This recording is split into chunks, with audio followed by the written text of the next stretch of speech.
Okay, so this is a second case. This will help you better understand the legal system.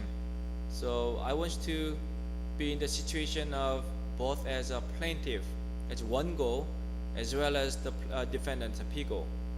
But I think as a prospective sports administrator or sport manager in the future, that I want you to think about how can you protect you and your organization for certain circumstances, because your job is to provide safer and better run organization. So that's the main purpose. Okay, so Sarah Jones was a high school student and in a scholastic volleyball star in Houston, Texas. While playing in a sanctioned interscholastic event, Jones attempted to spike a ball but slipped on a water puddle. Jones tore her knee ligament. She acquired over $10,000 in medical bills, missed the remainder of the volleyball season, and lost $4,000 from not being able to work, and she missed her chance to possibly receive a volleyball scholarship from the University of New Haven. So this is based on the actual case. She was a high school volleyball student, and then she actually tore her knee ligament, which causing her total of $14,000 and plus potential scholarship opportunity from the University of New Haven. In the second paragraph, after Joan left the hospital, her father set up an interview with a lawyer to discuss legal options. The lawyer was Ruth Smith, a young lawyer fresh out of law school. Utilizing her legal process, Smith saw she had a great negligent case and accepted the Joneses as a client, Jones family as a client. Both were client because Sarah was a minor, under 18 years old, and could not bring the suit herself. So minority, being a minor, which means legal incapacity. You are not able to file a claim. You need your parent or at least legal guardian. Okay. But sometimes you have to think about, you have there's an actual case I'm going to share in a couple of weeks. But one high school student went to skiing resort, and then it was a boy. He lost his one eye when he slid through the bush areas. He lost his eyes. He lost his eyes. And then the problem is, his mom actually went to ski with him, and his mom signed a waiver form, which means I'm going to give up all my legal rights to sue in terms of negligence. Something happened, but no rights to file a claim. So what do you think? So that's a minor. My mom signed a form which protected me from receiving millions of dollars for the compensation. I have to live for the rest of my life with my with only my one eye. So we're going to cover that issue later on. But think about minor. But there's some exception. If you become adult, I said, I need to bring up what I had years ago. I was a minor, and my mom or my parents were not fully aware of the situation. I'm the person who's going to suffer, not my mom. So if it's the case, you reasonably bring the case in that way, then you can bring the case as an independent, as an adult to the case for certain circumstances. Not always happening, but certain issues. Okay. Make sense? Okay, so Smith prepared a complaint. So we know that the word, right? Complaint. Described key facts available to Jones and provided enough information for the opposing side to know why they were being sued. Why they were being sued. The complaint specifically identified all non-defendants, the reason why jurisdiction was proper, in a statement setting forth what remedies Jones demanded all the way, and then along with their answer, the defendant served Jones with several discovery requests. I want to answer as much as possible, as specific as possible. What happened? The discovery request included a quest to produce all relevant documents in Jones' possession, a request for admission, etc. Jones was required to attend a deposition. So once again, deposition stands for oral testimony, which is expensive, which is time-consuming by the lawyers and the plaintiff and defendant, all of them, where she had to answer numerous questions under oath asked by the defendant attorneys. Smith had the right to request the same types of discovery from the defendant. So motion for after several months of discovery, defendant filed a motion for summary judgment. The judge determined that there were still issues of fact that were in dispute, and as such the judge denied the defendant's summary judge motion, which means they're trying to figure out, I want to close this case in favor of my part. Most of civil cases, not one party extremely negligent. In criminal court, okay, black and white, guilty beyond the reasonable doubt or not guilty. So black and white, go to prison or not. But civil court, different. Okay? Mutually responsible or mutually negligent, or 9-to-1 ratio, 8-to-2 ratio, 5-5, 50-50 ratio, or extreme case, 100% negligent, or 99%. So it's much easier to agree upon the result. Okay? But rarely they are not happy. They cannot give up. So they brought to the trial court. You have an option. You can bring jury, or you can continue this case in a court without bringing jury. Okay. Some emotional cases. I'm 17 years old. I lost my eyes. Okay, this is an emotional case. I try to maximize the financial compensation from ski resort from the previous case I explained to you. Okay, my eyes open, one eye is open.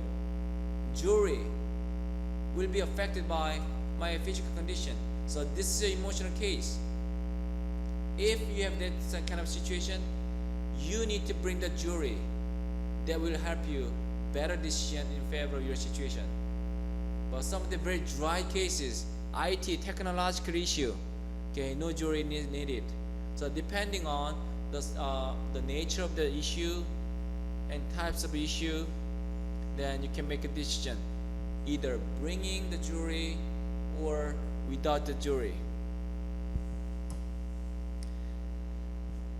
So jury, the last part, each side concluded its questioning and then made its final closing statement. Plaintiff and defendant, each party, as a short minute statement. The closing statement provided a summary of the fact the law espoused by each side during the trial. The jury awarded Jones $14,000 for extra damages, right? $14,000. Medical expenses and lost wages, and $40,000 for pain and suffering. So this is sort of a 위자료, right? But this cannot be punitive damages, but this is a compensation for your mental stress. Okay. And the law scholarship was too speculative. Thus, the jury was barred from awarding damages for the loss. And then the families tried to receive more money, additional money, in terms of potential scholarship opportunities from the University of New Haven. She was guaranteed to play volleyball at the University of New Haven. Verbal contract. But it did not happen. Okay. So this is too speculative. We know there's a possibility, there's potential you get full scholarship, but at this point, we are not able to ask the defendant to provide that much money. So that was not included. Okay. Okay, so mechanism of lawsuit. So this is kind of summary and then skeleton of legal system. So mechanisms of lawsuit. Complaint. Written document, right? You have to prepare a written document. Usually this is a major part, major duties and responsibilities of an attorney that you hire. Summons, how complaint in reach to defendant. But this is the very important. Most of the case, most of the state in the United States, I think we do have in Korea, but I'm not able to access that information. But mostly 2-year window. If you have a negligent case, if you fell down during the one of the university sanctioned event and you hurt, then you need to file a claim. You need to complain within 2 years in most states. Okay. If you pass 2 years, then you will lose the opportunity to bring the case to the court. Because numerous cases, millions of cases, millions of things happening every day. Okay, attorneys and judges, they're so busy. They don't want to talk about the incident occurred 10 years ago, 15 years ago. This is not criminal law. This is a civil court. 2-year window, you miss the window, it's over. No more opportunity. So when I read one of the paper and the writing a paper article right now, but think about 2011. Shannon Stone, I just brought up this case last week. Shannon Stone was a former firefighter. He attended Texas Rangers game versus New York Yankees, and he brought his 6-year-old son at the time, Cooper Stone. And then Josh Hamilton is one of the outfielder, was an instructor to toss a ball to the fan. This is kind of a fan service. Everyone, closing inning, the ball will be asked to toss the fans. And then Josh Hamilton did it. He tossed the ball. He saw the Cooper Stone, he's a little boy, and then his father, Shannon Stone, trying to receive the ball. He tossed the ball and then was short. So Shannon Stone tried to reach the ball, but he lost balance. The front row, the handrail, is extremely awkward. This system was set in 1927, about 9-year-old law regulation, which is a baseball rule. 26 inches, about 60 centimeters. If you lose your balance, you fall down, and then imagine what happened. So he lost his balance. He tried to reach the ball, and then he over, then he could balance. So he died. And his Cooper Stone, he saw his dad die. So think about 2-year rules. And exactly 1 year and 1 day prior to that accident, another fan fell down at the stadium. Fortunately, he didn't die, but he had some fractures and sprains, issues, etc. They didn't do anything since that accident happened 1 year and 1 day ago. Okay, so Josh Hamilton was so sad, and then teams, franchises, probably negligent. When something fall down, they have to do something such as increase the bar, safety bar, or try to make an empty seat Nobody can sit in the front row or get rid of the seat. Or you need to provide some signages, warning signages. Be careful. Okay? Do not step over this handrail, safety rail, because they know what's going to happen. So the team actually had created very good or smart, I call it cruel PR plan. Once that action happened, general manager, president Nolan Ryan stepped up and called in media conferences, said severe condolences to the victim's family, Shannon Storm's family. Media conferences, and said, trying to do the best. Okay? Not, coming this from this kind of incident happening in the future. Whatever it costs, they'll do everything they can do.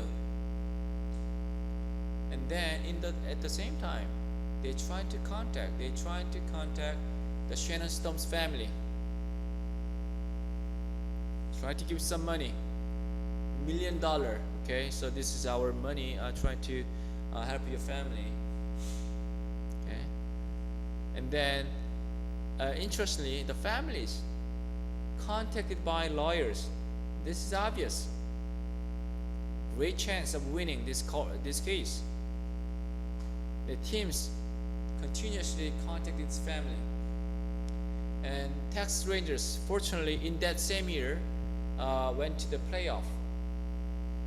So September 30th in 2011, Nolan Ryan, the club president of Texas Rangers, invited Cooper Stone, 6-year-old son of Shannon Stone, who died, and his wife, Jenny Stone, and then provide the opportunity.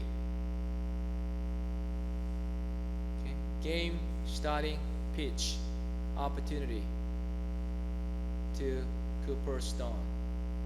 A lot of media plays. And then next year, they made a statue featuring Shannon Stone and Cooper Stone at the stadium. Big statue.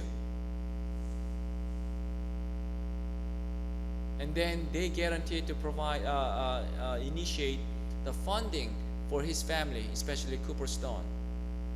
Up to $1 million fundraising for Cooper Stone. And then now they don't do anything because 2 years passed. This is my personal opinion. I believe after 2 years, the window is gone. No more chance to file a claim. If they file a claim, this will be probably millions of dollars lawsuit. And then after 2 years, Shannon Stone, the victim's father, actually interviewed with the media. We didn't want to file a claim against Texas Rangers because Texas Rangers did a great job in terms of PR, personal relationship with the victim's family. But right now, I don't think they would do something after 2 years, because 2 years, this is one of their bottom line. Try to protect and file a claim. So 2 years. Okay, answer, deny, admit, counterclaim, jurisdiction. So jurisdiction, if it happened, then you need to determine which state, which county you want to bring the case to. California state or Arizona state.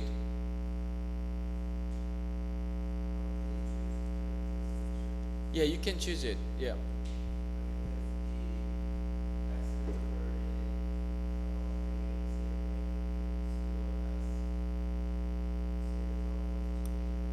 Absolutely. So you have an option, and you have a California state driving license, and then accident occur in main state. So you can bring in either state. Okay. But you need to consult with your attorney because different states have different regulation, and sometimes you're trying to find the easy way, kind of loophole, get out of that issue as soon as possible. And discovery interrogatory, once again, written document under oath, not expensive, ask as many questions, but usually 30 pages long, but maximum 40 pages. Refuse to answer if you don't want. Deposition order under oath, the same thing, but expensive. 2 lawyers and transcript. Ask questions anyone who is involved, expert witness. And jury, so you have an option. Use jury if the case is with regard to personal injury case or anything with emotional relation. Don't use jury if the case is so dry, okay? Not emotional. Okay? There is no reason you bring the jury because you need to pay out of your pocket. Okay, trial.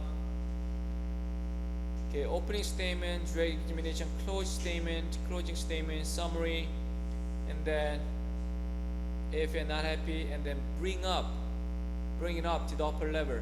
Federal court, district court is a 지방법원, right? Same way, district court, and circuit court of appeals. So this is your 연방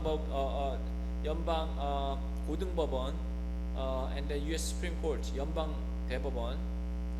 And the same thing, state, kind of similar way but different term. Trial court, intermediate court of appeals, and highest appeals court. But you don't have to worry about it because this is a 2 American specific system. But I want you to understand the whole scenario, whole system. I think we do have very similar system here. Yeah. What is considered strong between introductory and you can choose between them? Federal and state. The discovery. Oh, interrogatory and deposition. It's up to you. Yeah, but usually the attorney going to prefer interrogatory. Yeah, they multitasking people, so they are busy with several cases they're actually working on, so they don't want to go to court for your own case, depending on how much money you can pay. But most of the civil cases, they just want to save some time, and then they can make the written document prepared relatively for a short period of time. Good. Okay, so this is one of the practical way to attack the case. When you hear some cases or hypothetical cases, I want you to think about these 6 things. Parties. Number 1, parties. What do you mean by parties? Who are the plaintiff? Who are the defendant? Who are the pigo and who are the won-go? Second, basic issue of the case. What happened? Basic issue. What is important? Number 3, object. Object. Were you hit by a foul ball, and foul ball will be the object. Number 4, defenses. So as the defendant's position on behalf of defendant groups, you need to provide, how can you say, what would you say? How can you get away out of this case with minimal damages to you and your organization? But that's what we're going to cover. I'm going to tell you some of the defensible options. And places, the location. Number 6, relief desired. That's evident. Relief. What do you want? Money. Compensation, financial compensation, or monetary compensation in terms of medical bills, economic loss, and if it applies some potential punitive damages. Okay. So these are some of the scenarios. Big Mucky Mop, the Giants dog, the team mascot for the Seattle Dogs, was up in the stand entertaining the spectators with his antics. When one of the spectators seated on the third baseline was hit in the face by a batted foul ball that he did not see coming because he was watching the Ducks' antics, his eye socket was shattered. resulting in $25,000 in medical expenses.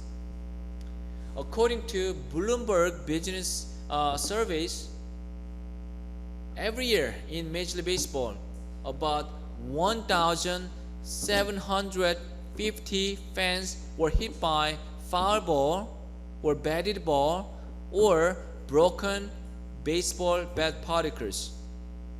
1,750 fans. This is exact number from the document, which is more fans hit by foul ball than baseball. The hitters were hit by pitches, and 2 fans out of 3 games. 2 fans every 3 games were hit by something, some particles, balls. And then I just read an article this morning. Okay, what's the name of stadium? One of the major stadium in the United States, about 41,000 capacity. Only 5,000 sit, protected by safety net. Okay, I'm sitting right behind the dugout, and then I know this is expensive seat, but I want to be protected. But think about only 5,000 sit out of 41,000. So what about the other 36,000 fans? Do you really care about the fans? Okay. And many fans actually hit by foul ball and then lost their eyes, broken their head, the fractures, brain damages. So what are the legal issues involved here? So 6th question. I want you to think about 6th question. You are the fan, and the mascot actually trying to entertain the group that you're sitting in. Okay, you're so happy, right? Okay, you're just having fun with the mascot, and then you didn't realize that there's a ball coming toward you, and then you actually lost one of your eye socket. One of your eye sockets shattered. $25,000 expensive. Number one, who are the parties? Or the plaintiff, once again. 원고, who is the 원고? Fans. Okay. What if the fence is minor? Okay. If the fence is under 18 years old, then parent or legal guardian should file a lawsuit on behalf of a minor child.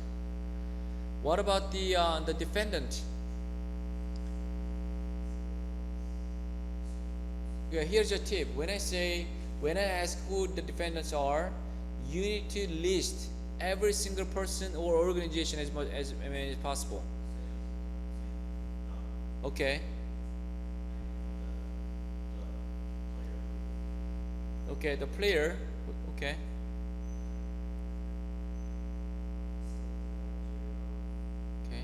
Manager. What about the mascot? Okay, dog. Okay, mascot and the player and the manager. What about the team? This is quite important. In legal issue, the organization or institution can be considered as defendant, especially in civil law. I want you to pay, but most of individuals, unless they are billionaire, Bill Gates or Mr. Lee, the owner of Samsung, not many people can be able to pay for my serious issues with my eye. So most of the cases, the company, entities, organization will be the sole defendant. Okay. Trial court. Okay, I'm gonna bring every single responsible person or people or organization, and then in the meantime, okay, I don't want you to be here. Okay, you don't have money. Okay, and then who else? The organization, okay, will be sole defendant. So in this case, if I were the plaintiff probably I'm going to file a claim against the owner of the stadium. Owner of the stadium. Okay? And then maybe the owner of the franchise. Okay? And the basic issue of the case. What is the basic issue of the case?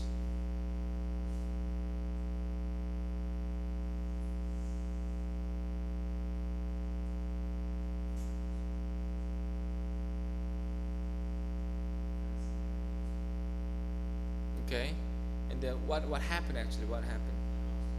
Okay, lost eyes because of mascot antics. Okay, object. Okay, batted ball. That's important. Balls and batted balls is different, right? Batted balls. And then what about mascot antics? Some kind of sticks and gadget that mascot actually bring in. And what about defenses? If you are the owner of the stadiums and the franchise, the club, what would you say? How would you say you are now responsible for loss of your eye socket or shattered of your eye socket? We can pay $25,000.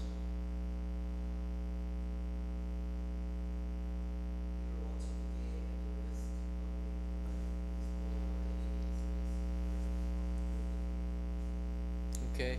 Unfortunately, the fans never won these similar cases in Major League Baseball in America because of typical, commonly we call it baseball rule, or legal standpoint, I can say limited duty rule, which means we actually offer the safe seat in the stadium.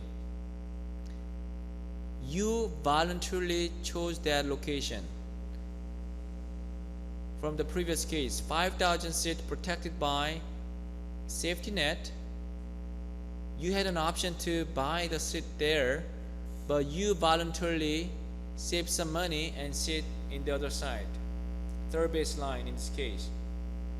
So baseball rule adopted by the court years ago, since 1917. Since 1970, for the last 98 years, no fans won in these similar cases because of unique nature of the American law. American law is a common law system, which is a collection of case studies, case law. So once this case has been the precedent, then the similar cases or same case should follow this direction. Okay, so once again, since 1917, nobody won because of limited duty rules. Another aspect, the back of the ticket says all the risk will be assumed by the fan at the venue. So you are assuming potentially hit by a foul ball or batted particle or broken bat at the venue. That's sort of assumption risk. You have to assume the danger. I believe limited duty rule protect absolutely the owner of the franchise and owners of the stadium. I don't believe it's fair. It's just time to bring up that issue and then revisit the case. Okay. So last issue is in the nature of baseball game, they are not able to protect all the safety net throughout the stadium. 41,000, first level, second level, and third level, the design of the stadium. How can you install all the net throughout the stadium? That's ridiculous. And also, some groups of fans complain, bothered by the safety net. I don't want to be bothered by safety net. I want to see the game without any obstacles. So there's some, okay, because of that reason, no one actually won the case. That is the baseball rule. Okay. Okay, I'm going to start my lecture then. Any questions so far?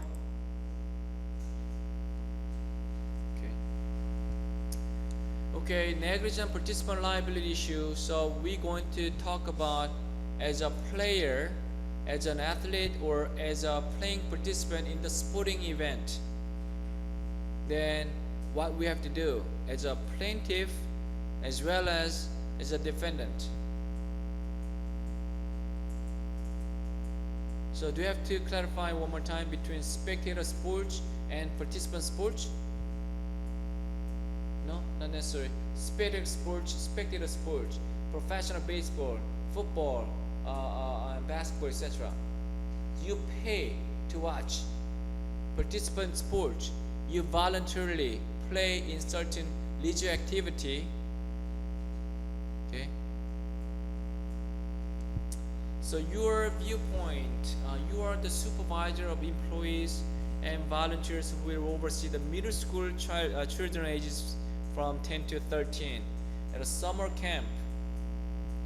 Because camp participants will change on a daily and weekly basis, no set sport teams will be established.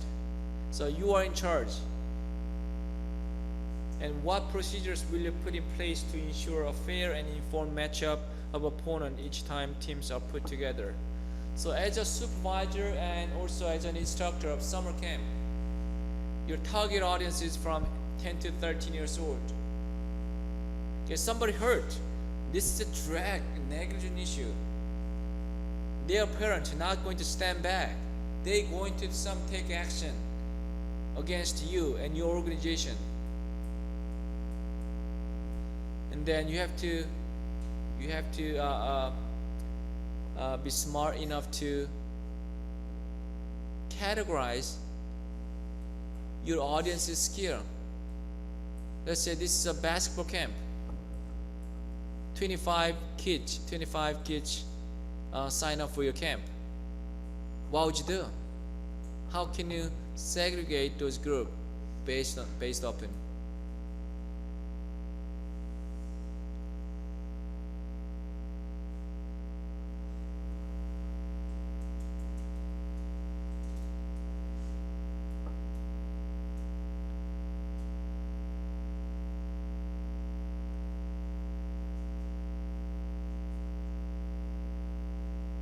All different kind of kids. Some are maybe probably have some disability, autism, like a 자폐증, right? Or physical or mental disability, maybe one or two. Or some of them must be super good. Some of them just beginner. Or some of them never played that sports before.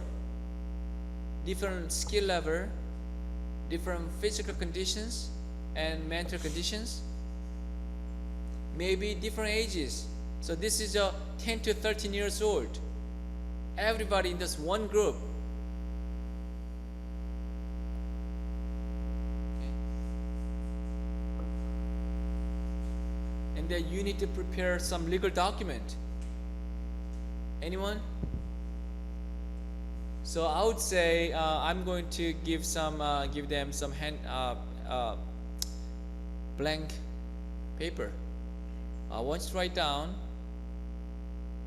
your name, your physical condition, your skill level, okay? Anything specific that I should know as an instructor or supervisor.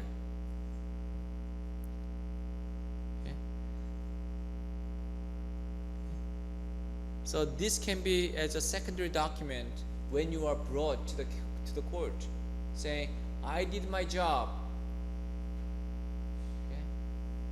I tried to understand my audiences, what they do, who they are, what they're expected this class.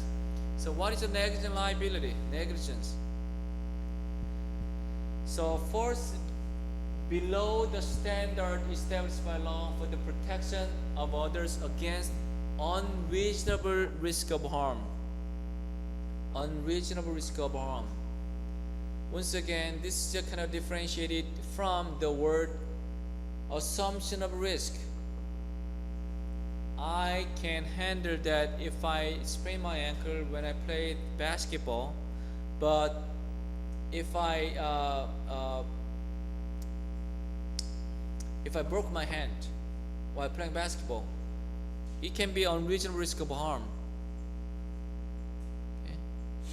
Some other reason, there must be some other reason. So it is an unintentional tort that injures an individual in person, property, or reputation, and no punitive damages may be awarded. Once again, negligent per se, pure negligent. When you practice, when you try to shoot around at 7 a.m. in the morning at the gymnasium downstairs, and then whoever responsible for that gymnasium, maybe janitors, 청소하시는 아줌마들, or some other responsible person, they need to mop up the floors. There can be water puddles on the floor. Okay? But you didn't know. You just assumed that somebody going to mop up, or somebody should have mop up and clean the floor. And you practice, you shoot around your basketball, and then all of a sudden you fell down because of the water puddle in the floor. You didn't realize, and then you sprain your ankle or you hurt seriously, and then university will be liable potentially, or janitor, or who other personnel responsible in that location, because they have a job, they have a duties, but they didn't do their job, and somebody's hurt. Then we can say, there's a negligence can be established. Okay. So there's 4 elements of negligence.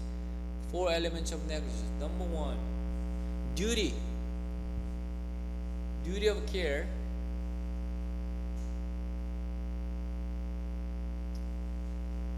Okay, I'm going to use the PDF with the example. So I'm going to use the PowerPoint. However, at the same time, I'm going to use example in the PDF. So I want you to look at the PowerPoint slide and the cases. Duty of care, page number 14. Let's assume that 2 strangers pass each other on a trail in a national park. One of the strangers steps up on the edge of the trail and begins to slide down a steep slope. Will the law impose a duty of care on the second stranger to help this person who is in peril? Who like to hike? Who like to hike? Okay, so if you're hiking and then there's a unknown, a stranger who is in danger, asking help, okay, what would you do? Would you? Okay.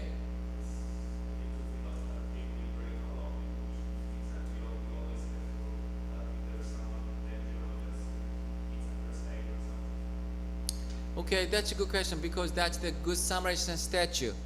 Good Samaritan statute that we're going to cover probably not today, maybe next week. But legal standpoint, you don't have a duty to help. You don't have any relationship. But ethical standpoint, good citizenship, you were educated to help each other.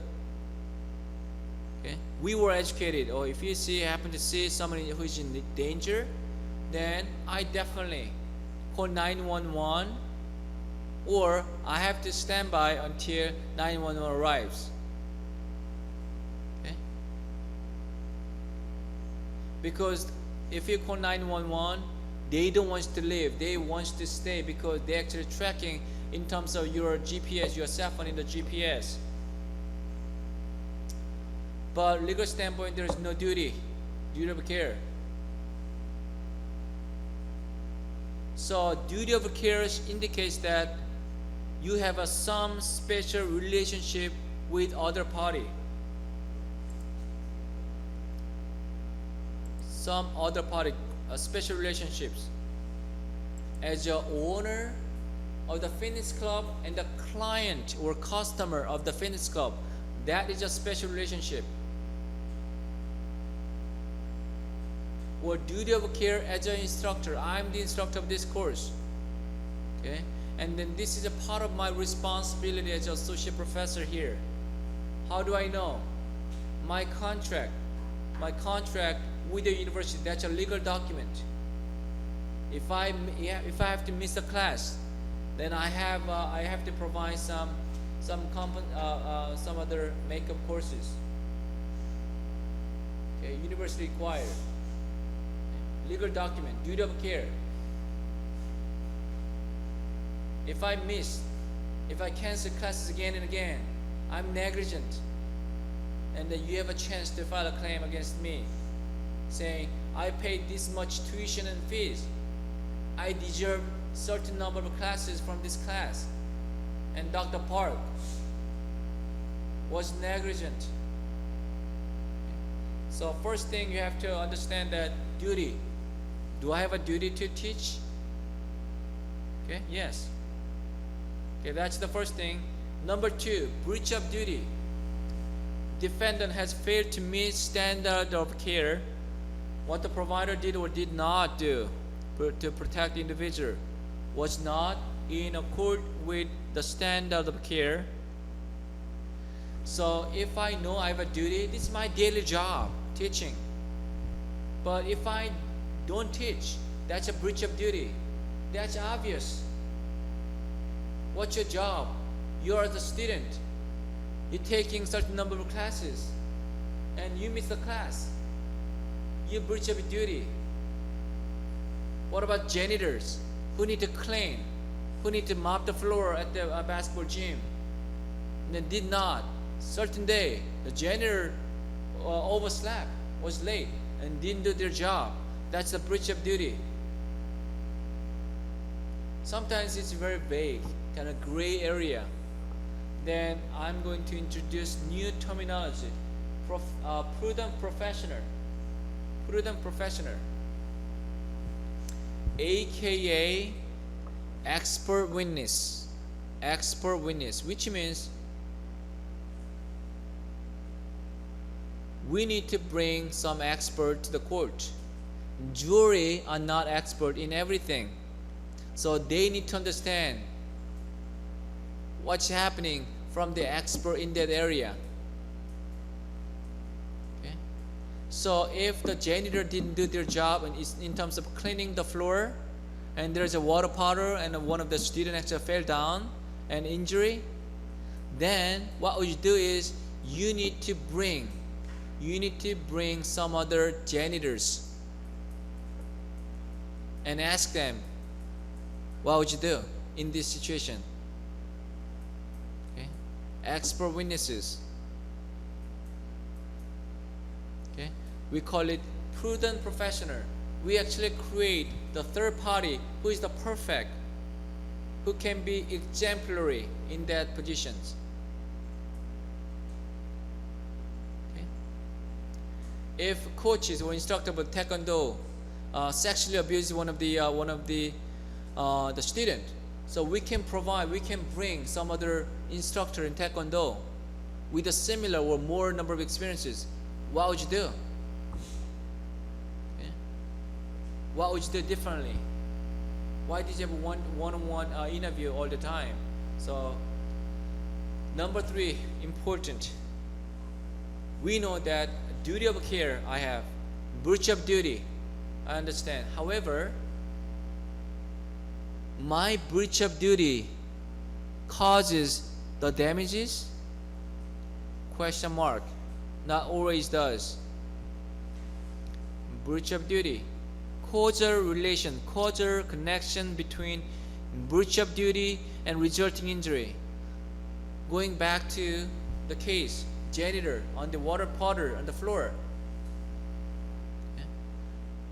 I'm the janitor. I overslept. I missed my work. So definitely, I have a duty of care. I have my job, and I breach of duty. I did my job today, but that means that actually causes your injury. In that case, yes. If you did not breach of duty, if you came to work and cleaned them up, there must be no water powder. They would have avoided potential injury. Okay. But damages, actual damages or loss was sustained. No damages, no lawsuit. No damages, no negligent. Okay. You cannot file a claim where there's no damages. What do I compensate? Okay, there's no medical bill. You didn't miss the work. Okay, there's nothing I can do for you.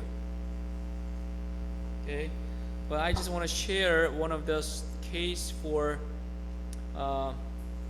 causation.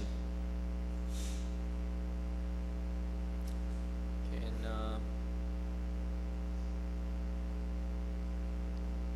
make it larger.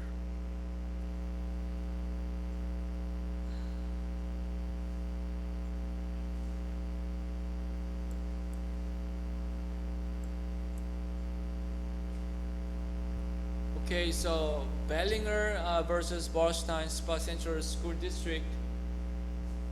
A fifth grader was playing on one-hand football at recess when she collided with a teammate as both players ran toward the opponent. So fifth grader Wang Yan was playing one-hand football. The teammate had hit the girl in the mouth and she lost 3 teeth. The girl's mother sued the school district, seriously, on her behalf because she's a minor. So her mother actually filed a claim on behalf of her and alleged that there was negligent supervision. The trial court denied the defendant's motion for summary judgment, holding New York Appellate Court reversed, which means school did not do anything wrong.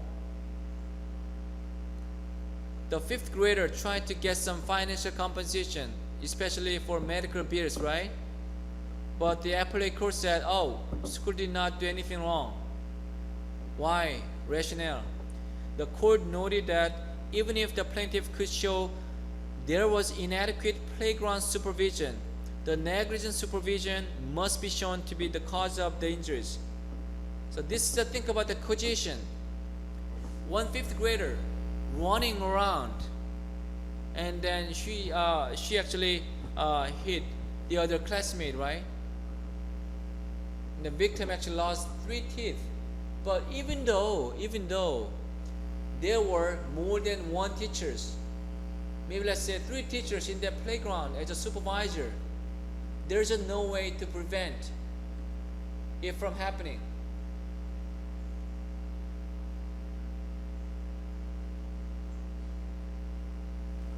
Make sense? Or similar cases, I'm the teacher. I'm looking at some other area where I'm chatting with my colleague, teacher. If this situation things happen, then there's no way I couldn't protect it because they're too fast. If I was not chatting with my colleague teacher, if I watching it, too late. He's running around and looking at and watching him. Okay, boom. Okay. So they understand that the teacher had the duty of care, and then obviously breach of duty. However, there's no causation.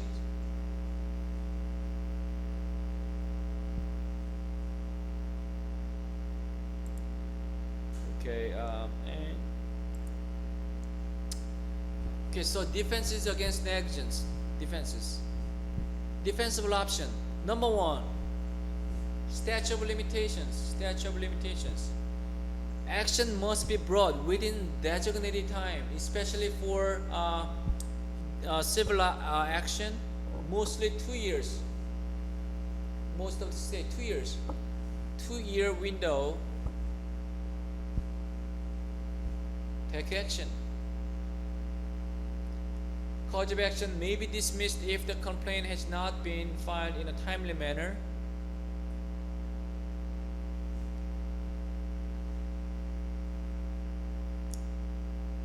We call it like a 공소시효, right?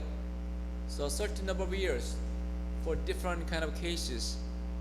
But civil law, usually 2 years, 2-year window. Number 2, act of God, act of God. Unforeseeable natural disaster. I have a very interesting case. Act of God, unforeseeable natural disaster. I want you to memorize in this way, exact way.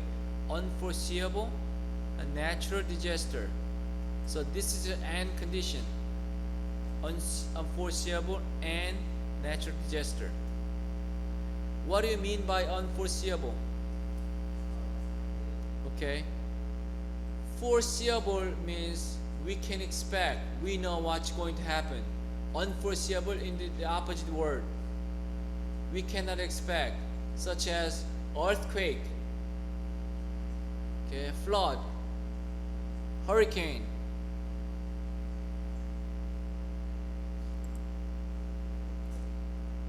So, okay, clear.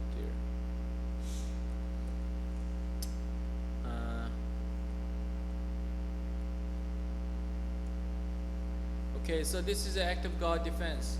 The baseball coach at High River Academy is running the last practice before the playoff. He is determined to have all the players get their turns at bat. Storm clouds appear in the sky above, and there is a lightning nearby. Practice continues. The third baseman is hit by lightning and killed. Question and discussion.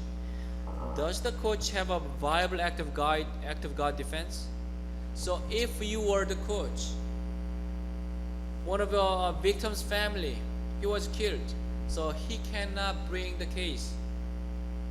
So family, probably parents in this case, file a claim against you and your school, your institution, which is a High River Academy. And then as a defendant, what would you say?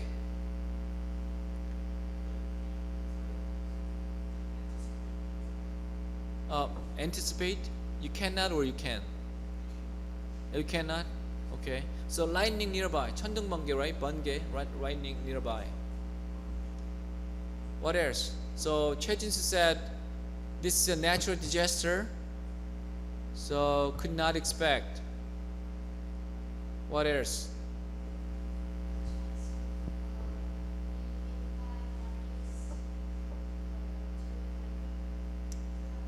Okay, so chance of being hit by lightning is extremely small, or okay. So do you think the coach will be okay? Okay, no negligence.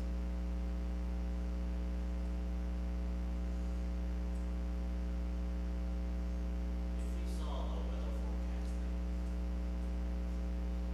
he knew that there could be lightning in the place where he planned to practice that,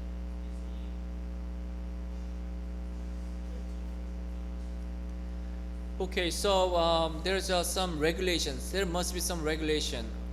Okay, when they stop practicing, especially related with lightning. So the one word, like I said, unforeseeable natural disaster. In this case, this is actually natural disaster, lightning. Nobody can protect from lightning. No one will be protected from lightning. But if you know the cloud with lightning nearby, what would you do? That's right. So, I mean, 최진수 brought up weather forecast, but that's the one way. So major golf tournament. Obviously, weather forecast is very important. Weatherman continuously report. Raining is not an issue. Lightning is an issue. On the sporting activities, recreation activities, lightning is one of the things, one of the few things you need to be careful. So as a technical way, flash to bang, right? So if you hear the flash, the bang, bam, and then you need to count 1, 2, 3, 4, and then bang, lightning. Once you see lightning and start counting, and then you stop counting when you hear the sound. And then if you count number 4 and divide by 4, so the lightning is about 1 mile away from your locations. So there's a certain guideline. If the lightning within the 3-mile radius, then you have to stop anything outside. So if you're not sure, then you're still counting, and then you will know, oh, it's getting away from your location. Okay, you just counted 4, and you counted 8 next time. You counted 12, which means lightning is getting away from your area, so you can, probably breathe at the time. But if you see lightning and then bang, okay, what you gotta do? Okay, call it off. That's enough for today. So if you want to use that act of God defense, I don't believe it's going to work. So there is some answers. No answers. Okay.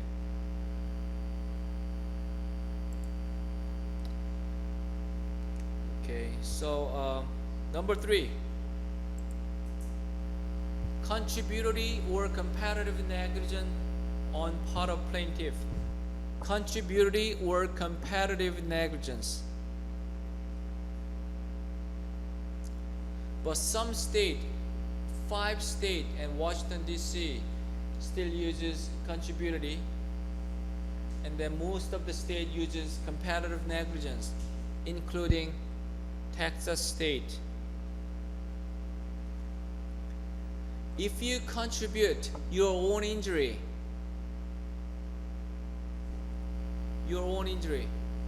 then you are partially negligent on your injury. So this is we can share all the cost depending on how much contributed to your own injury.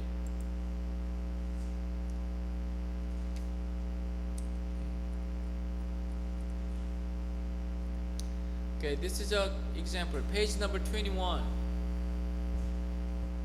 Bob Wright has brought a negligent action against Rock On, a company that offers indoor rock climbing instruction. Bryce suffered a fractured leg while he was climbing the wall. Bryce failed to follow some of the safety rules that were explained to him prior to his climb. The jury heard all the evidence and decided that Bryce failed to act as a reasonably prudent plaintiff in violating safety rules, and that behavior in part contributed to his injury. The jury also decided that Rock On was also negligent. The jury heard evidence relating to damages as well and ascertained damages should be $100,000. So think about if the manager or administrator of one of the fitness club and one of the client wouldn't listen to. There's a rules. If you want to use this bench press, you have to read the instructions. Step 1, step 2, step 3. And you didn't listen. And then you actually injured yourself because you listened to. We warned you, but there is no way we force you to read instructions because you are the adult. We're just telling you what you have to do, but it's totally up to you whether follow the direction or ignore the direction. So if you heard, and total cost was $100,000, question and discussion. If the injury ascertains that Bright was 60% responsible for his own injury, What amount of damages will he receive?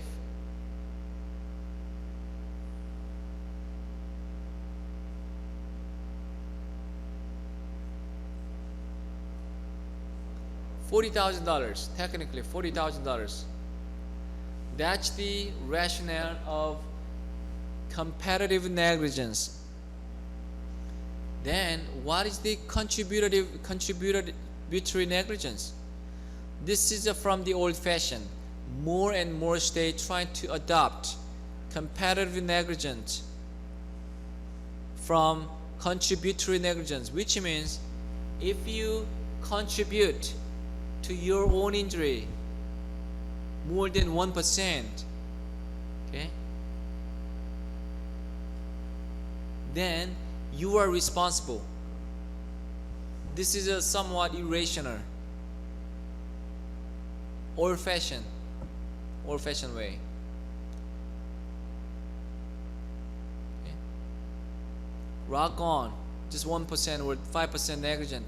You are negligent 100%. Rock on, if the state adopt contributive negligence, and then bride never going to receive $40,000 because he's contributed to 60% of his own injury, then he's not able to get those money.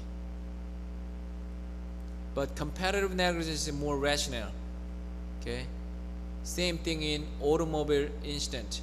Two parties, okay, 40% negligence, 60% negligent. If you did not stop the stop light, red light, and then you hit one of the the person who was in the street, then probably 90% and to 10%.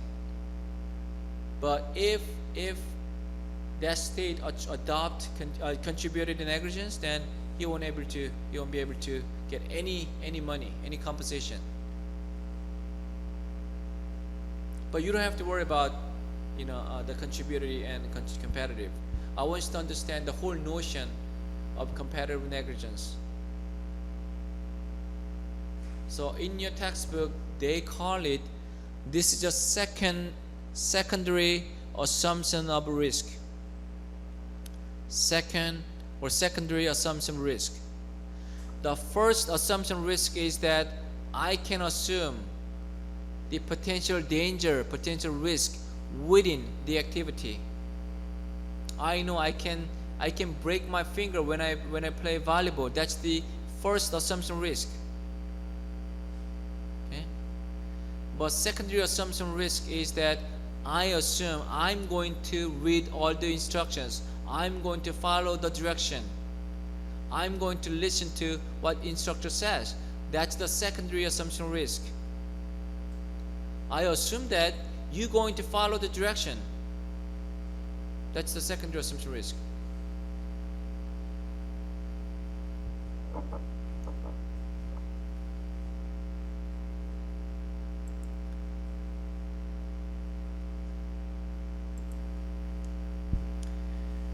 And then number 4, assumption risk by plaintiff. Assumption of risk by plaintiff.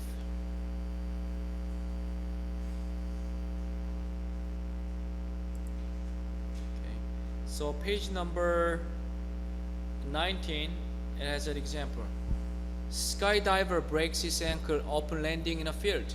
So skydiving, when you land, when you break your ankle, that's the nature of the event, right? So this is an inherent risk of skydiving, inherent risk. So that's the nature of the risk, right? Inherent risk of the sport. What about rock climbing? Okay, you can fall down. You can fall up the cliff. That's the inherent risk. What about skydiving? Heart attack. Okay, that's the inherent risk. Since some impact with the ground is both obvious and necessary for the activity, there is no way to make the landing without risk. Sometimes the force of landing may cause a broken or sprained ankle. For example, likewise, perhaps the wind comes up suddenly after the jump is made and skydiver is injured because he cannot avoid a tree. This is a risk inherent in the very nature of skydiving. So this is a first word, just generally speaking, assumption risk. Why you can and how you can be injured while doing some unique activity. Questions and discussions. If a skydiver is killed because of neither of his parachute opened, is the failure of parachute an inherent risk? When you do skydiving, do you assume, oh, what if my parachute wouldn't open? Do you assume that when you bungee jump, oh, what if this rope cut off? Do you assume that? Is that nature of the event? Is it normal when you bungee jump, the rope is cut off?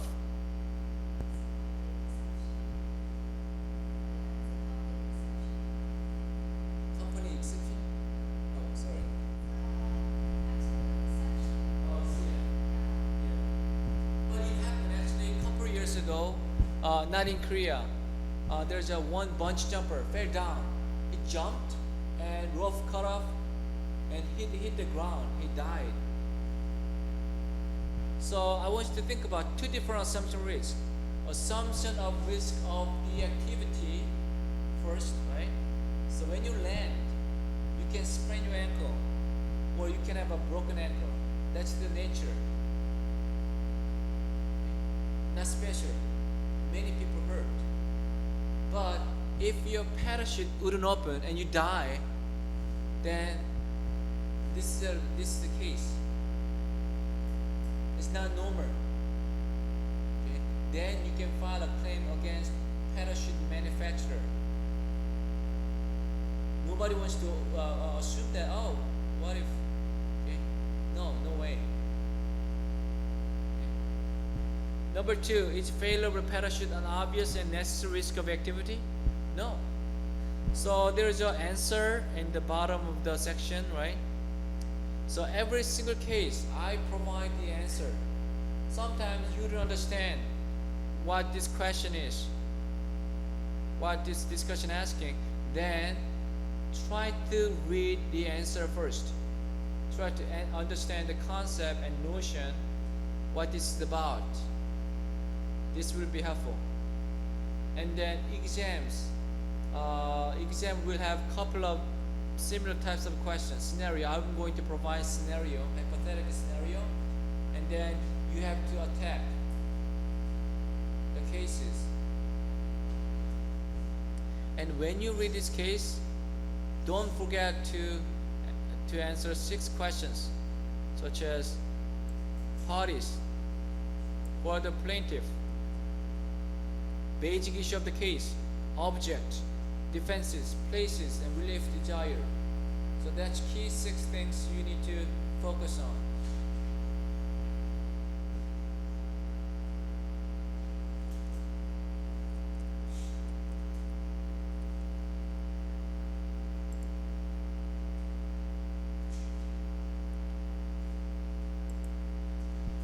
Okay, defenses against negligence. One more, immunity.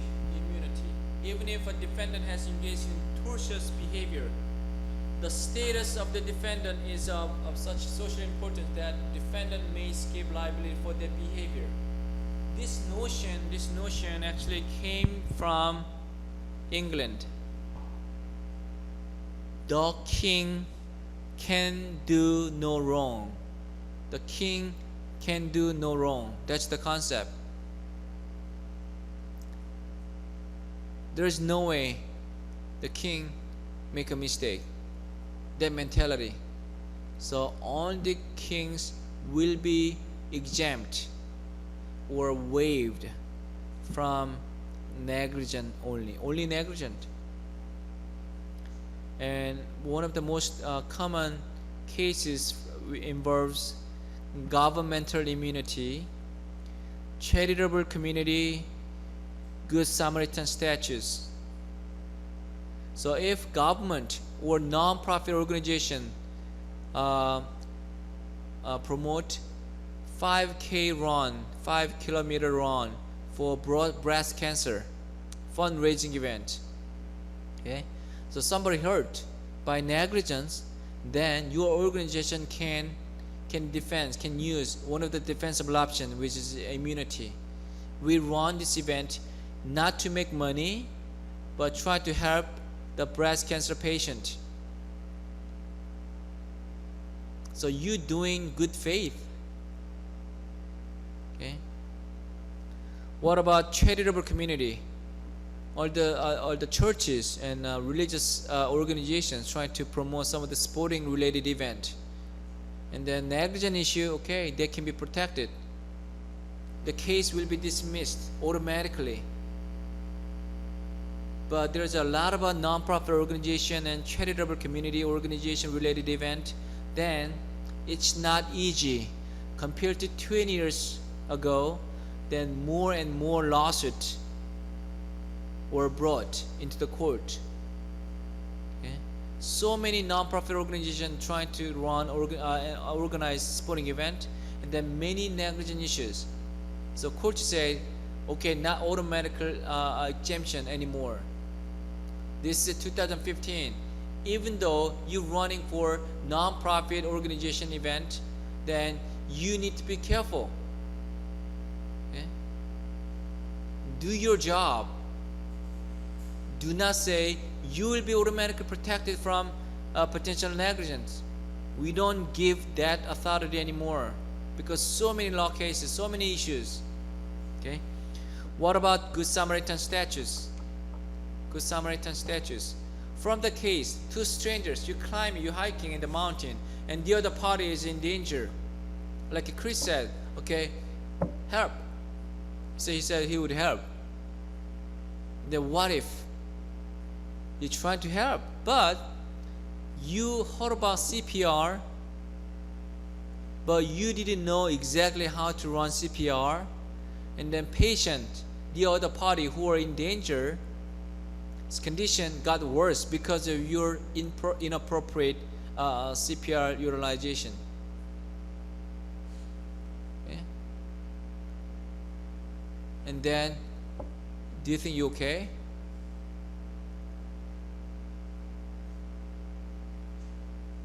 Okay, sometimes you will be protected from Good Samaritan statutes as long as you exercise what you know, what you qualified to practice in a good faith, in a good way.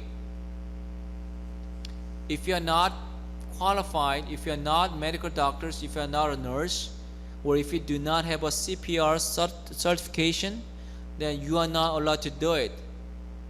Okay? What you can do, just call 911 or 119. That's the best thing you can. And then you can stay with the other party until some of the medical assistance teams arrive. Okay? Because a lot of people trying to help without having appropriate knowledge, and then the patient's condition got worse in a bad way, unfortunately. And the patient and victim's family not standing by, they're going to take some action. I really understand Choi Jin-soo, help me out or help my sons out. However, because of your inappropriate action, then my son, okay, permanently paralyzed. And who's responsible? Good Samaritan statutes is not anymore protect your situation and yourself, not as much as you used to.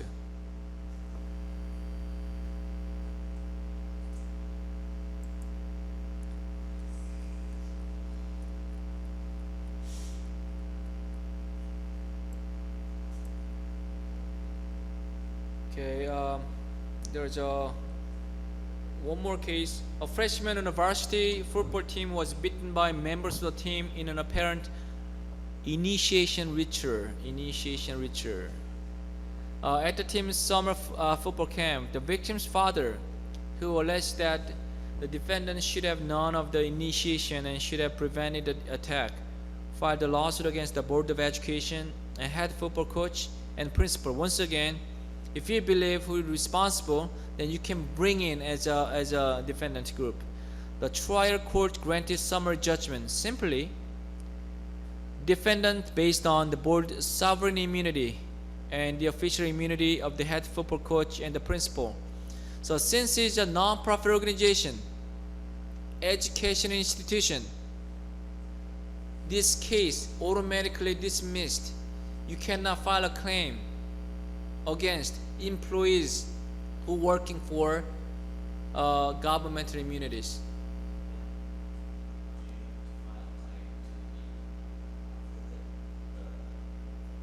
Who actually